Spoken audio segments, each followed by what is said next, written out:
Atopic skin disease, also called eczema or dermatitis, is a potent cause of chronic unhappiness for both children and adults. At the National Eczema Society in London, there has been some very positive feedback on a new treatment program for this troublesome condition. People that we know that have been on the program have written very positively about it, and the things that they have said is that it enabled them to take control. They didn't use health services so much.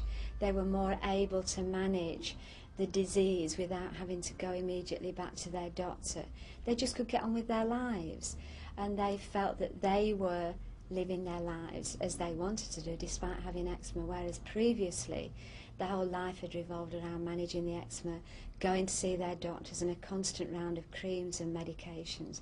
So in that sense, from us it's important because it's patients getting on with their lives. In terms of the health service, it's important because resources are being used more effectively. The following treatment approach is appropriate for adults and older children, with a modified version being used for the very young. We are going to follow the progress of one particular patient as she goes through the treatment from first appointment to follow-up. Fine, thanks very much. Bye-bye. Come see Dr. Staunton. But first, let's review the nature of atopic skin disease. Atopy is a descriptive term. It was coined in the 1920s, and it embraces that group of patients vulnerable to asthma, hay fever, and the particular skin disease that we call atopic eczema. The clinical features of this type of eczema, apart from a possible background history of asthma and hay fever, are those of an unremittingly itchy skin. When the skin is examined, it shows signs of scratching, lichenification, that is thick, dry, rough, red, excoriated patches. In adults, the sites usually affected are those most easily scratched: the forehead, eyelids and under ears, the neck, the wrists, and in younger patients, the flexures.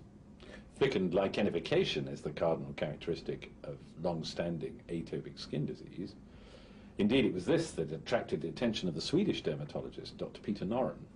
There are several factors causing chronicity of eczema. Scratching is one.